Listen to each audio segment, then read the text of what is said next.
Барлықтарыңызға қайырлы күн достар. Менің каналымда көргеніме сіздерді қатты қуаныштымын.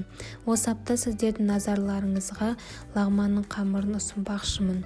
Менімен бірге болып видеоның соңына дейін көрулеріңізді сұраймын. Ең алдымен бізге салқын су қажет. Міндетті түрде салқын су болуы керек.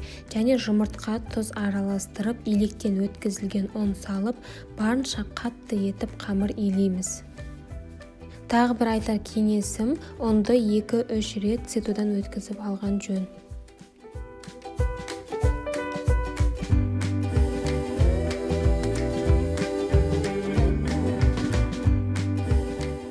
Қамыр дайын болды, 30 минутқа демалдырып қоямыз.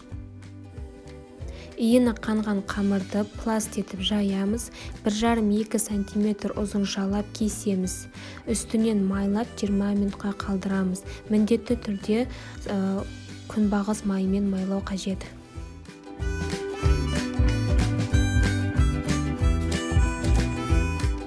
Майланып тұрған қамырды столдың үстіне алақанмен созамыз. Табаққа спираль, яғни ұлу сияқты орап бетін тағы да майлап шығамыз. Беті кеуіп қалмау керек.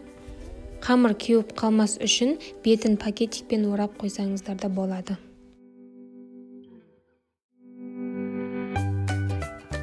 Бетін майлаған кезде барлық жан-жақтарын барлығы майлану керек. Менде 500 грамм ұннан осында 2 табақ қамыр шықты.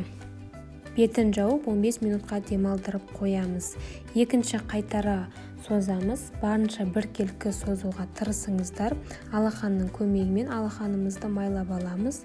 Содан кейін тағы да видеодағыдай етіп созамыз.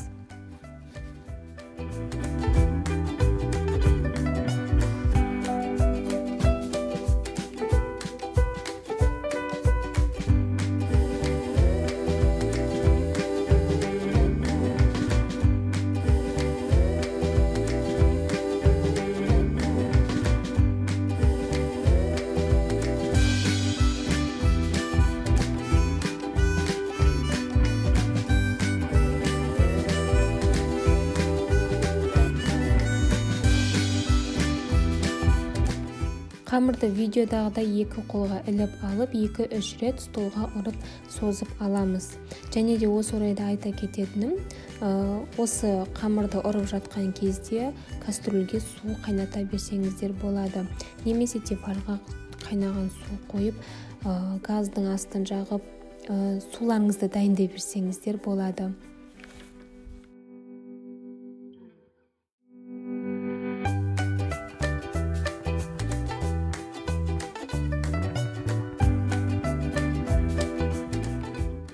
Қайнап тұрған тұзды суға арасын ашып 1-2 минут қайнатамыз. Және суға тұз салуды ұмытпаңыздар. Минуттан кейін қамыры өзі судың бетіне шығып тұрады, сол кезде уже пісті деген сөз. Піскен қамырды сұйық маймен араластырамыз, немесе салқын суға салып аламыз. Мен салқын суға салып алдым. Осымен біздің лағман қамыры дайын болды. Барлықтарыңызға ас болсын, міндетті түрде дайындап көріңіздер. Сіздермен болған мен Гүлназ. Лайк басып комментарий жазуларыңызды сұраймын. Күндеріңіз сәтті өтсін.